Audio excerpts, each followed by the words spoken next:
Welcome back to the Deep Dive.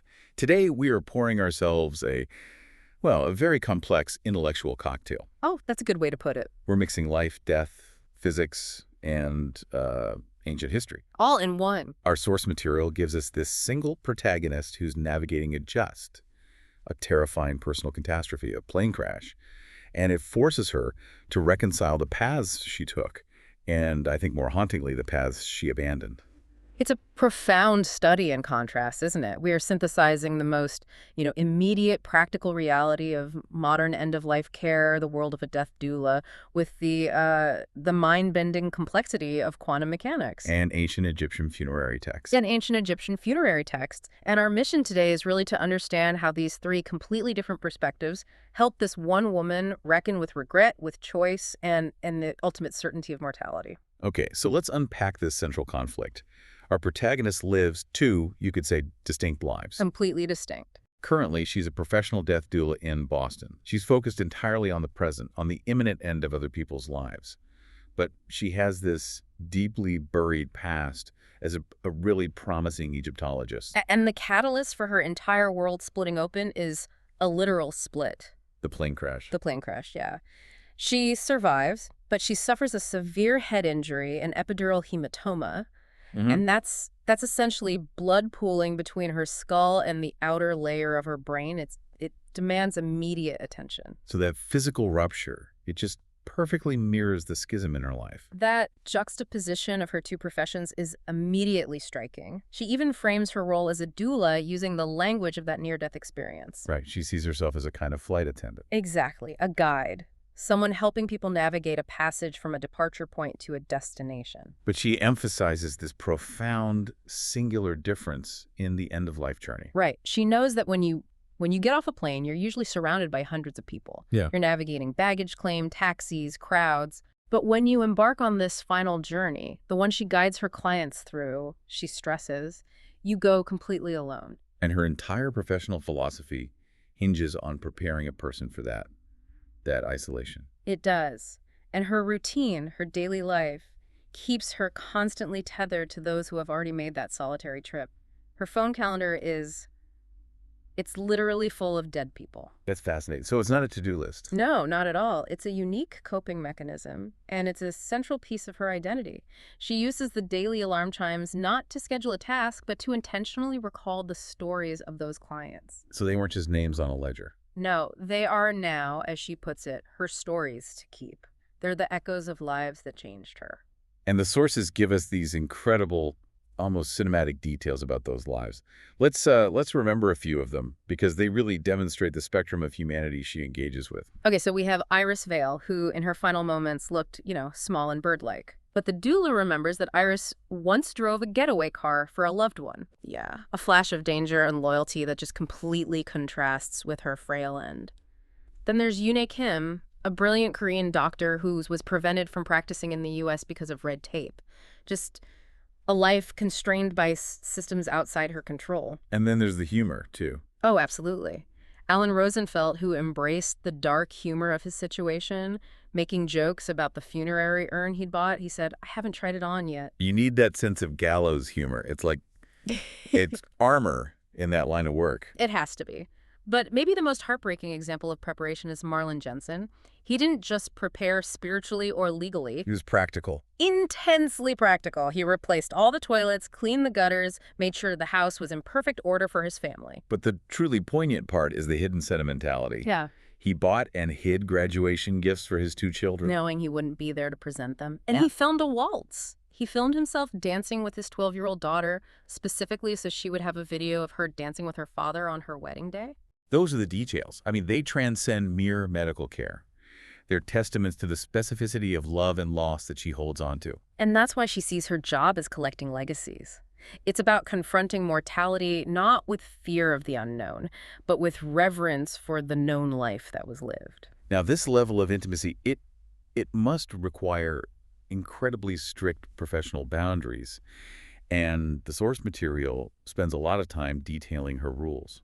Her practice is fundamentally built on, I'd say, radical honesty and client autonomy. So any deception is out. Completely. She views it as a violation of the dying person's dignity. She refuses outright any job where a family member or a caregiver tries to hire her without the explicit knowledge and acceptance of the client. And why is that so crucial for her? Because she believes she has to wait until the client accepts that she needs support. She's not there to push acceptance or manipulate the process. She's there to support a decision that's already been made internally. Exactly. It means the client, the person who is actually dying, must be the one driving the conversation. Which brings us to her current client, Winifred Wynne Morse. And Wynne is an unusual case for her. Wynne is diagnosed with stage 4 ovarian cancer, and she's the exact same age as our protagonist, which, that adds an undeniable layer of personal reflection. But that's not the unusual part? No. The unusual part is that Wynne called the doula herself. She cut out the middleman, basically declared, "I like you, you don't bullshit me."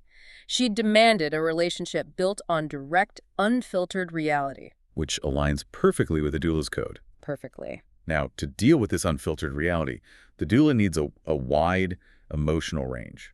The source hilariously distinguishes between the crazy, sad situations and the just crazy situations. Right. We have to address the legendary ER anecdote from her social worker internship. It's pitch black humor, but it perfectly illustrates the need for immediate, decisive, and non-judgmental action in a crisis. So set the scene. Okay, this involved a man who died upon arrival at the ER after a wild night involving a 16-year-old babysitter, meth, Viagra, and a stroke. A truly unbelievable confluence of unfortunate events. And the professional task wasn't medical, obviously. It was social.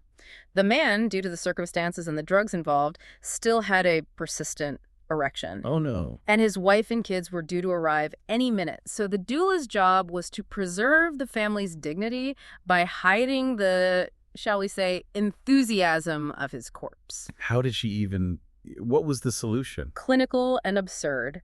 She taped the erection securely to his leg and then covered him with 6 blankets to ensure no silhouette could be discerned. That's a fascinating insight. You need that intense practicality, that ability to compartmentalize the bizarre and the tragic to survive this profession. It's what allows her to transition from that chaos to the profound, quiet moments required for the next step in her work. And that next step requires an acute awareness of the body's final stages. The sources introduce one of the most eerily effective predictors of the end. The hospice cat. This tabby cat was simply known for its 100% success rate. 100%. 100%. If this unnamed cat appeared and curled up specifically at the foot of a patient's bed, the care team knew with absolute certainty that patient had less than 24 hours to live. But why? I mean, was it some kind of spiritual sign? The source material suggests a purely scientific explanation, probably an olfactory cue. Like dogs who can smell cancer. Exactly. Just as dogs can be trained to detect certain cancers through subtle smells, the cat may be sensing the unique chemical cocktail released by the body as major systems begin the final shutdown process. So regardless of the science, its presence served as this undeniable, quiet confirmation. Mm-hmm. And this leads to the core philosophical shift the doula pushes her clients toward, actively confronting mortality. She rejects the passive idea that death just happens to us. She calls it an action verb. She insists on it. You don't just suffer death, you have to die. It's an active participation in the process of letting go. This concept of agency in dying is what connects her work to the wider themes of choice and destiny we're going to see later. And she backs this up with cold biological facts, too. Oh, yeah. The sheer volume of life and death is staggering. 360,000 babies are born daily, compared to 150,000 deaths. And even after the heart stops. Right. Even after the heart stops pumping blood, cells in the body, which still have residual oxygen, can remain metabolically alive for a short window of time. The boundary between life and death is less of a cliff edge and more of a gradual fade.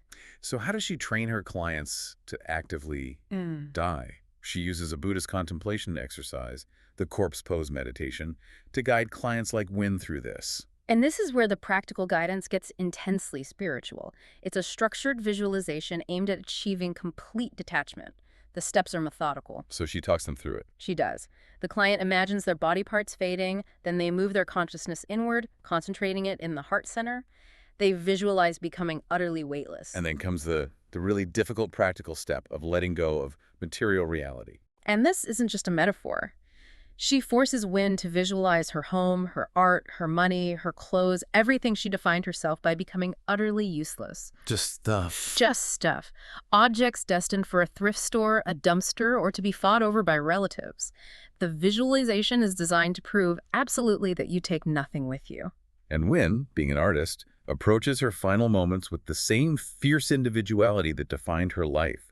She has this very precise list of things I want, don't want. It's a manifesto for her passing. She wants red velvet cake, fireworks, and A sidecars, celebration. suggesting her funeral should be a celebration of a life lived vigorously. But her dislikes are just as strong. She emphatically forbids lilies, any mention of religion, pallbearers, mosquitoes, the color black, or an open casket. She demands her death reflect her unique, rebellious spirit. That fight for agency, the fight against the passive acceptance of fate, that seems to be the undercurrent of Wynne's requests. And this intense focus on choice, even at the point of death, provides the perfect bridge to our next section, the theoretical battleground of quantum mechanics. We shift dramatically now, from the tactile reality of a hospice room to the abstract, mind-bending concepts of theoretical physics. And this is embodied by Brian, the protagonist's husband. It's a relationship born in the very place she now works. They met while her mother was dying. And Brian's work in quantum mechanics is the polar opposite of her practical, grounded life.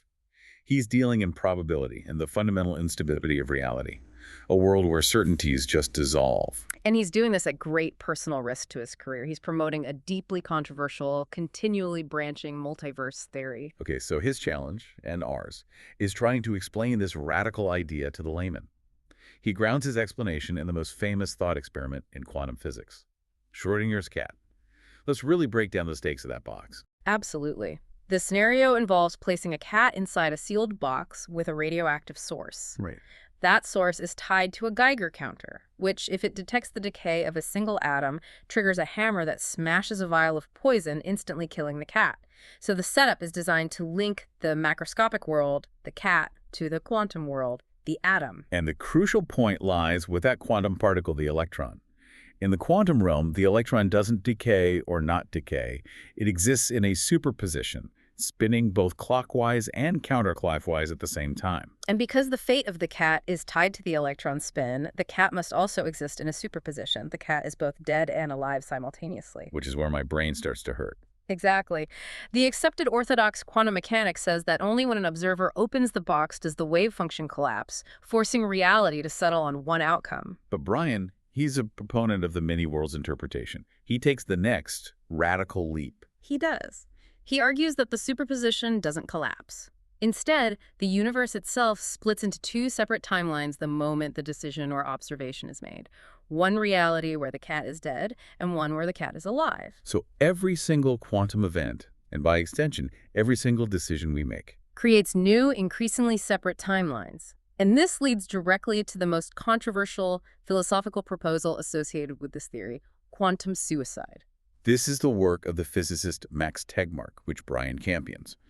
It suggests that if the multiverse is constantly splitting, then infinite versions of you must exist.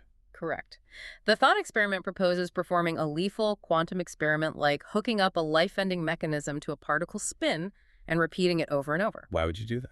Well, if multiple universes exist, there must always be a version of you who survives that experiment because the timeline where you die ceases to matter to your continuing consciousness. So if you do the experiment dozens of times and always inexplicably survive. It suggests that the other timelines must exist. It's a way of proving the theory by guaranteeing your own immortality across parallel branches. And this makes the abstract theory intensely personal for the protagonist. Her first immediate question to Brian, it cuts right through the science and hits the heart of her own pain. What does she ask? She asks, so in another universe, my mother isn't dying. And Brian, the pragmatic physicist, confirms it. No, she's not. This theoretical idea that everything that can happen does happen is the relevance for you, the listener. It reframes regret, loss, missed opportunities as actualized possibilities running parallel to our own lived experience. Now, Brian finds himself under immense pressure. His insistence on this theory is destroying his career. He needs strong physical evidence to defend the massive energy cost of these infinite splitting universes. And he finds that defense in the concept of dark matter. He points out the accepted cosmological fact. Dark matter is invisible, yet it outweighs all the visible matter in the universe by a staggering ratio of 6-1. It's the vast hidden mass of the universe. And he connects this hidden mass to a strange phenomenon observed in particle labs. He points to experiments involving neutrons. For brief 10-second intervals, these neutrons simply disappear. They can't be accounted for by the instruments. Brian's radical hypothesis is that these neutrons are crossing over into a mirror world, or a shadow world. And this mirror world, in his theory, would be the massive parallel universe that constitutes the entire dark matter component of the cosmos. It's a physical, testable mechanism for the existence of the infinite branching paths. What's fascinating is how he takes this pure physics and connects it back to the human element. He argues that the protagonist's emotional pull, her urgent, almost desperate return to Egypt after the crash, isn't just a whim. He thinks there's an actual physical force driving them away from her current shared life and toward the life she left behind. He's looking for the physical laws that govern human choice and maybe the inevitable separation of two timelines. From the theoretical physics of the 21st century, we now perform a sharp intellectual turn, rewinding 4 millennia to the ancient world. This takes us into the protagonist's abandoned identity, the Egyptologist specializing in funerary texts. And this context is vital because it provides an alternative framework for dealing with choice and destiny. Where Brian sees infinite, chaotic splits, the ancient Egyptians saw an inevitable, mapped, and structured path to rebirth. Okay, let's get a quick grounding in the history because it shapes the text she studied. We have the 32 dynasties organized into the 3 major kingdoms. Right. The Old Kingdom, which is where the great pyramids and tombs were built, that's characterized by immense centralized power. Then you have the Middle Kingdom, which followed a period of political turmoil. It began with the reunification under Pharaoh Mentuhotep II, and finally the New Kingdom, the golden age of empire, started by King Ahmose crushing the foreign invaders, the Hyksos. And the turmoil she studied most closely was that period between the Old and Middle Kingdoms, a chaotic time that the sources aptly call the Egyptian Game of Thrones. That was the first intermediate period. Around 2150 BCE, centralized power just dissolved entirely, and the territory fractured into 42 distinct regions, or nomes. And the nomarchs, the regional governors, fought fiercely for control. Fiercely, for political and economic control. And this fragmentation directly parallels the protagonist's fragmented life after the crash. It's a breakdown of central order, forcing her to choose between competing loyalties. And we should clarify the writing systems, which reflect the class and purpose of the texts. Right. Hieroglyphs are the monumental formal scripts. They're reserved for temples, public monuments, royal tombs, but for everyday business, for contracts, wills, village documents, rapid notation, they used hieratic. The cursive version. The cursive form, yeah. Much faster to write with a reed brush on papyrus or ostraka. It's also crucial to remember the Egyptians were innovators. Early Semitic speakers in Egypt adapted hieroglyphs, like the symbol for the bull's head, Aleph, to represent the first letters of their own language. Which effectively gave us the foundation of the modern alphabet. Exact. Her entire academic focus and the key discovery revolves around this spiritual map known as the Book of Two Ways. This is a remarkable text. It's a spiritual atlas for the deceased, outlining the difficult journey through the netherworld, or duat. Initially, the spells and maps were written on precious papyri for the elite. But by the Middle Kingdom, they started painting these texts directly onto the inner cedar coffins of wealthy individuals. So it's not just a map, it's a knowledge base. Precisely. The book contains the necessary knowledge, the specific spells and incantations required by the deceased to pass through dangerous obstacles, defeat demons, and successfully navigate the maze-like passages. And the ultimate goal is to reach the shrine of Osiris, the god of the afterlife, whose acceptance is the key to resurrection and eternal life. Now, the name itself, the Book of Two Ways, suggests a binary choice, but the source clarifies this is a little misleading. Right, it's not strictly two ways. No, the source notes it depicts ways plural. It shows black and blue roads, representing land and water routes, which were imagined as parallel paths through the duat. But the crucial takeaway is that, despite the different routes, they all led to the same predetermined outcome. Yes, successful rebirth, if the individual was prepared. And this offers a direct contradiction to Brian's multiverse, where every decision leads to a fundamentally different and unique outcome. The Egyptians offered multiple paths to a singular desired destiny. And the preparation required for this journey involved ensuring all parts of the individual soul were ready for the transition and reunification.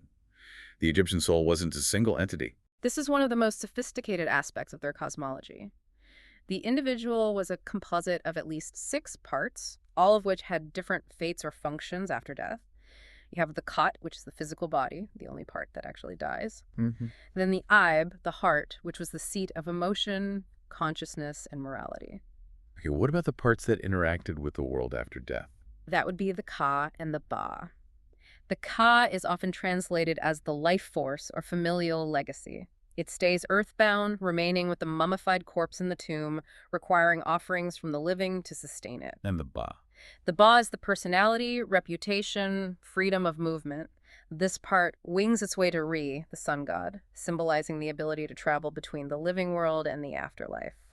And there were 2 other components that granted the identity. Yes, the Shuyet, which is the shadow, and the Ren, which is the name. The name, the Ren, was crucially important. To destroy someone's name was to destroy their chance at eternal life. So the whole process of the afterlife was about reuniting these components to achieve Akh, the transfigured spirit. And our protagonist, living 2 separate lives, is trying to perform her own version of soul reunification. While we're here, let's quickly debunk some of the common Hollywood myths about Egypt, as the source takes pains to do. Good idea. It's important context. We often imagine Pharaoh's word as absolute law, but the reality was more complex. The source specifically mentions the assassination of Ramesses III. So his death wasn't followed by arbitrary revenge. Not at all. An independent panel of judges convened to investigate and mete out the sentence to his murderers.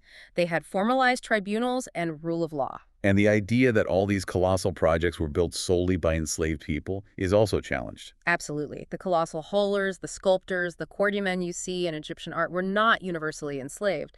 They were often recruits, drafted laborers, or skilled artisans who worked for rations and prestige, part of a sophisticated economic system, not just chattel slavery. The culmination of the protagonist's scholarly past occurs when she reunites with Wyatt, her former academic rival and lover, leading to a monumental discovery. They find the world's oldest, most complete version of the Book of Two Ways. Wow. And this wasn't a quick find. It was found on the actual floorboards of the inner cedar coffin of a governor named Jehutinot. The source gives us the specific visual detail. A wavy line of blue for water, a rolling stripe of black for land, and a narrow red rectangle, likely marking a specific obstacle or destination. This find represents her peak achievement in the life she left behind. It does. And Wyatt, seizing on this shared history, then takes her to the site of the Amarna Revolution. The temporary capital established by Akhenaten. Right. Akhenaten, the father of Tutankhamun, famously changed the state religion to worship only one deity, the Aton, or the sun disk. This is often heralded as an early form of monotheism. But the sources suggest it was far more self-centered than that. It wasn't true monotheism in the sense we understand it. Akhenaten essentially established a trinity with himself, his queen Nefertiti, and the Aton. The theology was centered around his unique relationship with the deity, not an inclusive worship for everyone. And the art of the period is instantly recognizable. Oh yeah, it features these strange androgynous figures with elongated heads and round tummies, symbolizing the moment of creation, trying to mimic the original form of existence. This period reflects a path radically taken and then quickly rejected by history, much like the protagonist's choices. We've established the theoretical context of infinite choice with quantum mechanics and the historical context of defined destiny from Egypt. Now we have to return to the immediate present and confront the searing emotional cost of unmade choices, starting again with Wynne, the dying client. Right, and Wynne is revealed to be a woman defined by her passion and her artistic philosophy. She lays out her core belief: people who are comfortable and content don't create art. For art to be true, it requires an emotion too big for the body. Where, as she poetically puts it, you have to bleed. And that profound internal bleeding stems from a secret she carried her entire adult life. Her son, Arlo, who is now deceased, was conceived during an affair with her married professor and great love, Thane Bernard. And she chose to keep the pregnancy and the birth a complete secret. Because she was terrified he would reject her and choose his wife, who was also pregnant at the time. This is a foundational regret, a choice made 15 years ago that dictated her entire life's trajectory. And her final wish is to break that silence. She wants to write Thane a letter on the back of a canvas she had utterly destroyed, a painting that reflected her own unresolved turmoil. It was a violent canvas of midnight blue, dusky violet, and violent black, featuring two profiles drawn so close they were nearly kissing. Symbolizing the connection she couldn't complete. Exactly. And this puts the protagonist, the death doula, in an intense, agonizing ethical dilemma. Her professional duty is to fulfill the final wish of the client, but the consequences of this wish are explosive. She agrees to deliver the letter, and her academic skills immediately kick in. She uses a private, discreet search engine to locate Thane Bernard and discovers he is now a high-profile artist operating under the name Nathaniel Bernard in London. She finds his current identity through an article about David Bowie's art collection. Her journey across the Atlantic is driven by her duty, but she has to weigh the moral implications of what she's about to do. The source material really slows down here for the climax of this choice. She travels to London, finds his townhouse, and just observes his current life. What does she see? She sees the lights in the windows, the visible signs of a domestic life, a picked-over dinner, the implication of a normal, ongoing family existence. And in that moment of observation, she stops. She makes a conscious, profound choice not to deliver the letter, overriding the dying wish of her client. This is perhaps the most defining professional moment of her new life. She concludes that she can't break up two families in less than 24 hours. She decides that this story, Wynn's story, is not mine to finish. So her professional morality, the safety and dignity of the living, supersedes the absolute demand of the dead. Right. She realizes that being a doula means protecting the ongoing narrative, not just honoring the final words. At the same time, she's dealing with the emotional and physical fallout of her own near-death experience. The plane crash. The sources detail the severity of this disaster. It was a horrific event. The fuel filters clogged, the plane had to attempt an emergency landing, hit bleachers near Raleigh-Durham, rolled, and broke into pieces. The family sitting immediately behind her died instantly. And her injury, the epidural hematoma, was critical. Had it not been treated immediately, she would have died. This near-death event forced her timeline to diverge violently. And while she's recovering in the hospital, the chaos forces her to confront the man she chose to build her life with, Brian. She confesses the truth of her betrayal with Wyatt. She admits she slept with Wyatt in Egypt and, more damagingly, that she never fell out of love with him. And this confession is the ultimate test of Brian's pragmatic worldview and the supposed logic of their marriage. Brian's reaction is, it's deeply layered. It reveals a secret betrayal of his own, driven by a desperate attempt to maintain his chosen timeline. He reveals he knew about Wyatt. Years ago, he found the letters Wyatt wrote daily after the split, which had been returned undelivered. Brian admits he hid them. Wow. He confesses, "By then I loved you," explaining why he made that unilateral decision to shield her from her past.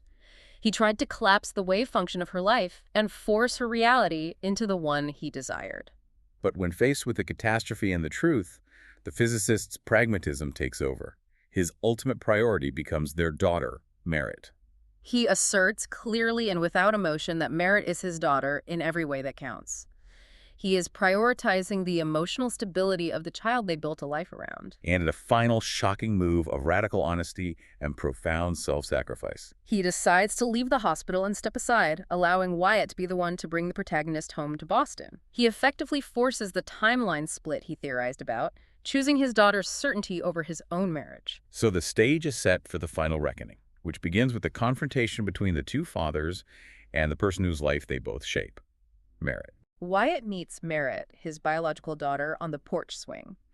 And Merritt, who's a sharp, challenging teenager, is immediately skeptical of this sudden intrusion. She doesn't hold back. No, she minimizes his role completely, confronting him with the cold fact, "You're just genetic material." It's a devastating opening line, and it forces Wyatt, the often cocky academic, to be genuinely vulnerable. And Wyatt rises to the challenge. He doesn't assert his biological right. Instead, he appeals to their shared connection to the protagonist.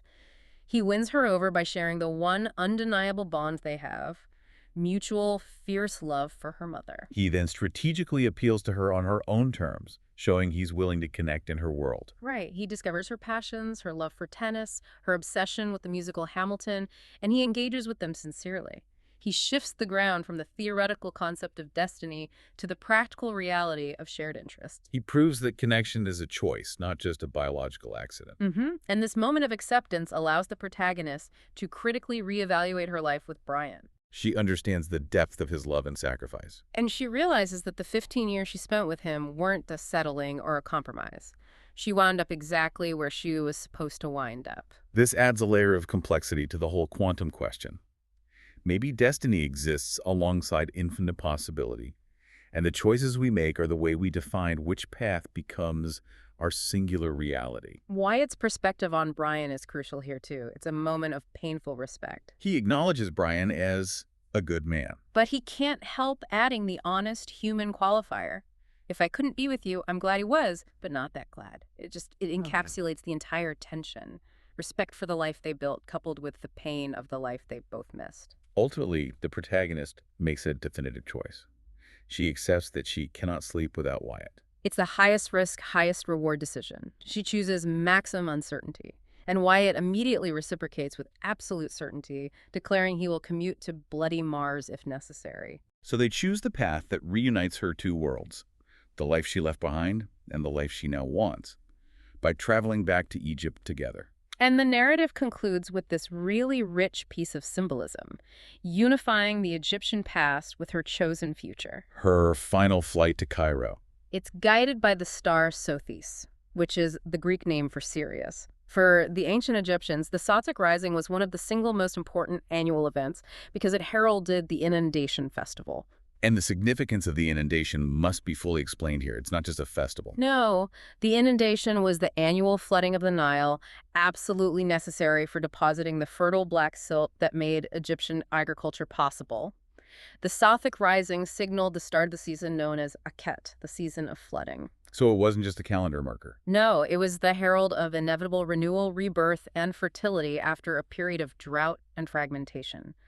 Her physical journey, guided by the ancient star of rebirth, aligns perfectly with the spiritual and emotional renewal of her own life. And the final image is one of monumental inevitability. After all the branching timelines and near disasters, Wyatt is on the plane with her, holding her hand, returning to Boston. They have achieved a sense of conclusion. They chose a single shared path, unifying the parts of her life, the doula, the scholar, the mother, the lover, just as the ancient Egyptian soul needed to unify its components for the ultimate resurrection. We've journeyed through these three disparate realms, the quantum, the ancient, and the personal.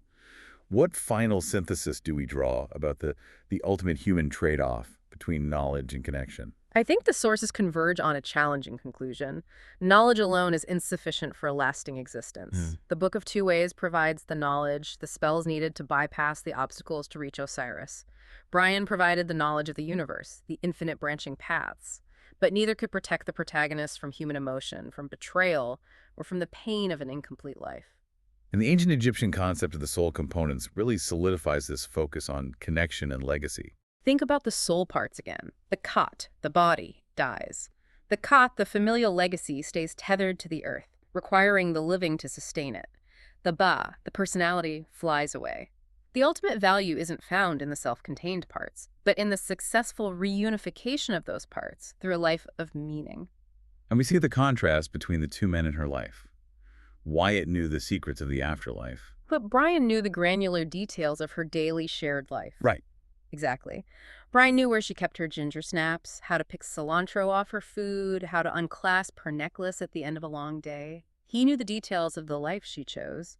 Wyatt, conversely, knew the truth of the life she could have had. And the protagonist realized that true love was the choice she made to stay and build that ordinary life, and that returning to Wyatt meant choosing the complexity of the past alongside the present. It brings us back to that fundamental question posed in the source material, the thesis of this entire deep dive. What is the true purpose, the point of life? The protagonist suggests the point is not about accumulating wealth or knowledge or even fleeting feelings of love. But about impact, about who your existence snags on, who changes because they knew you. The choice to live or die or which path to take is secondary to the consequence of that path on others. That's the legacy worth striving for. The challenge, the difficult question that this entire deep dive forces us to confront is both personal and unavoidable. It's the question that defines the boundaries of our own mortality, forcing us to assess what we prioritize and what we leave behind. The final, provocative thought, born from the synthesis of all these sources, is the ultimate measure of a life lived. Who will miss you and whom will you miss? That connection, whether in this timeline or another, is the one that truly matters.